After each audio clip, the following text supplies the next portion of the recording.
Crushed it. That was pretty good. Very good. All right. Crushed it. That's nice. Let's take a cruise down.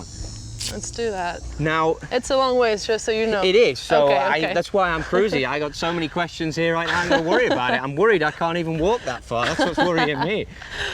When I see you swing it, that is a power move, for sure.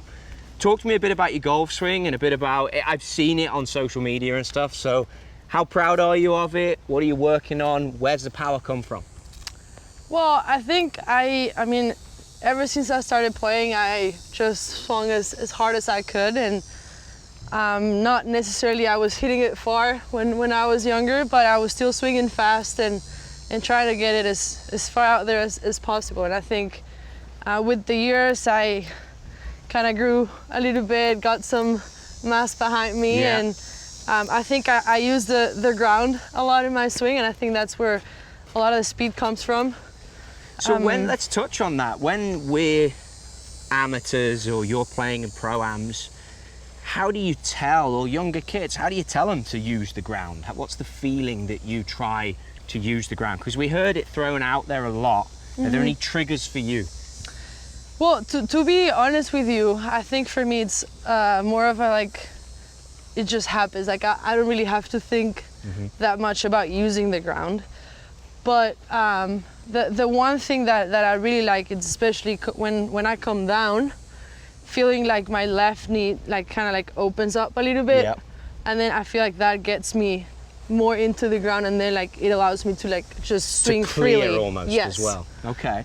So that would be a position of torque in the golf swing, right? So sometimes on the transition down, if there's anyone out there who wants this power move, you would sort of say, hey, get the transition and get the torque in there. Yeah. So talk about now sim. Sim is designed, shape in motion, to really turn on that speed. Are you seeing any speed or feeling any speed benefits? Yeah, I am. I think when I first got here, I was playing the M5 and swinging it probably around 105, 106. And I'm hitting the sim now, and it's going 109. So that's three miles on swing speed. I don't know ball speed, but it's probably going to go 6 mile an hour ball speed. Go up as well. And it will. 6 miles. I know the launch angles. There we go. Thank you. The launch angles is great. I mean, I like the ball flight. It's deep. It's staying up in the air very nicely. So I'm very happy with this new driver. The other thing in your golf swing I notice, and it's well publicized now, you have this position at the top of strength with the face. Does that tie in to the rotation as well? Is that something you're even conscious of, or as an athlete, is it just a reaction for you? I think, honestly, most of my swing is just pretty reactive. Awesome. I try not to think much about it. I'm not a technical player by any means.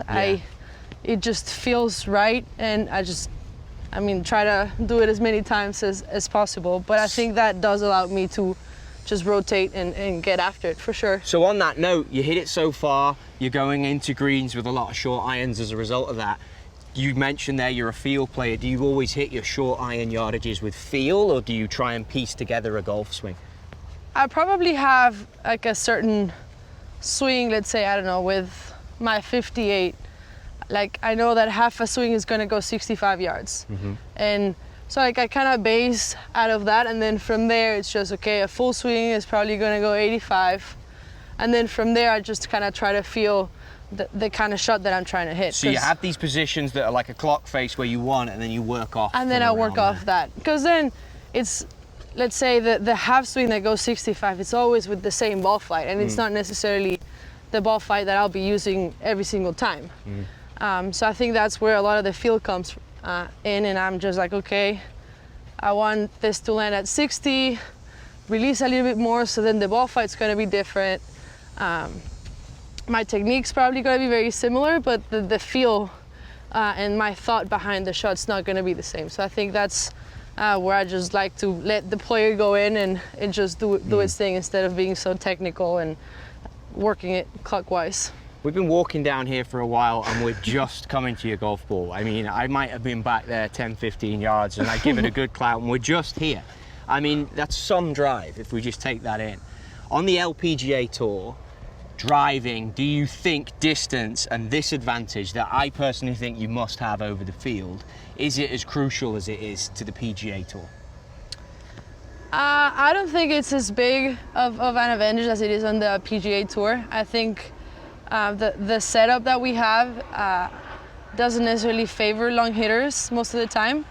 There's a lot of courses that I can't even hit driver because either there's a bunker here that, of course, it's not in play for 99% of the field, but it is in play for me, or a weird dog leg or stuff like that. So I think in many ways, I kind of have to hold back. So I mean, if I'm playing and I hit driver 6, 7 times, I'm like, man, like this, I'm hitting a lot of drivers, you know? Which is good for you. Which, yeah. But I think I usually kind of have to hold back on my power. But of course, there's so many holes that I can just let it go and cut around a corner, or maybe get there in one on a par 4 or stuff like that. But I also think that maybe I'm not getting the power with my driver, but I'm also being able to hit a 4-iron off the tee, which of course is going to give me a lot more accuracy and still be able to have a shortish iron into play. So I think it is an advantage for sure, but I think it's just different than what we're used to on the PGA. Got to use it in the right way. Well, I think any time that we can get this far up a fairway, it's got to feel good no matter what who you're playing against. Talk to us a little bit about, I've pulled you a 6-iron, so that's perfect. That's what you're going with. Yes. I mean, I caddy with one club. It's tough enough for me to walk this far. That's why I bring one club. But I see this shot. You tell me what you think here. Absolute center stripe of the fairway. I mean, that's beautiful. So what's your thought process and where do you go through it? Do you start at the bag with the caddy? Imagine I'm caddying for you here, and what's our conversation? So we know the yardage is around 180-ish. Got a 6-iron. So when I'm walking up to the ball, the first thing I like to look at is kind of the lie and how the ball's sitting. Yep. So here the ball's sitting fairly well. I think it's a pretty good lie. The ball's a little bit below my feet, so I know the tendency is going to be for it to drift a little bit to the right, which is good for that pin, which is perfect. Yeah, and I actually like to hit a little fade. Okay. So that'll favor that as well. So I'm probably looking, maybe aiming 10, 12 yards left of the pin, and try to help it work back to the right. So obviously I'm an amateur. I mean, I can play, but I'm an amateur. When I look at this, I see a bunker, which a lot of amateurs would see. Where in your mind, you know, if I then think about it a little bit more aggressively, I think if I go at the flag, I see short side right. Do you allow any negatives to come in the decision-making of the shot? Yeah, I think I'll probably won't look at the bunker, but I'll say the better misses on the left side. Okay. I know that if I wanted to be aggressive, then instead of aiming 10 yards left, I'll probably aim 5 yards left. But I'd still like to keep it on the fat side of the green, or where I have the easier up and down, because we are not going to hit perfect shots every time, right? Yeah. So I think for me, being left, even if it's not on the green, it's going to be a way easier up and down than being in the bunker, or even just over the bunker and on the right side. So as you've made your decision and the caddy steps away, as a player, just talk us through what you see visually and then what you feel pre-shot routine. Okay. Yeah, so I'll probably just make a couple rehearsal swings over here, practice swings, try to get a feel of the swing I want to do when I'm hitting the ball, which is probably going to be a little fade, so just trying to kind of come across it. And then I'll just kind of visualize where I want my ball to start, which is probably going to be, there's a very skinny tree there in the distance, just left of the pin. So at this point, the wind I can hear in the trees, it's picking up. At this point, is that coming into your mind? Or at this point, are you wanting your caddy to be like, I wouldn't have thought that wind was enough to change club selection, but if it gets to a point where it is, would you want me to step in as the caddy? Yeah, I mean, as a player, I'm also feeling the wind. So like, even if I'm not actively thinking about the wind, like I can, like you said, hear it picking up, and also like I feel it hitting me, like my shirt's moving and all that. So like I can start to gather some information without really like having to actively think. Using all the senses. But if by all means, like if my caddy thinks like, hey, like this is too much club, this isn't enough, like he'll definitely Step in. pull me off. Okay. I mean, there's been a lot of times where I'm literally about to start my swing and he's like, hey, like let's do this again. Let's do this again because it's changed. And that's hard. That's hard to do, especially when I'm like over the ball, like about to go. Do the whole routine. And he just he's like, okay, let's start again because it's not gonna be the club. Like, you can hit it perfect and it's not gonna be what we need. Yeah. So Cool. I do like when he does that for me, for sure. Well, let's see if we can get through this routine. I want to see the shot. I'm itching to see. You've described it so well. You've pictured it so well.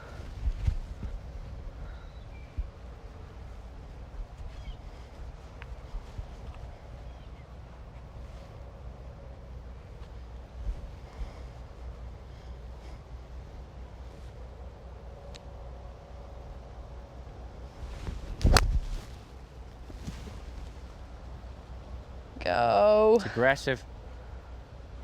Whoa, some golf shot. If I was caddying for you, I'd have been like, oh my, be the number, be the number. But I tell you, some golf shot.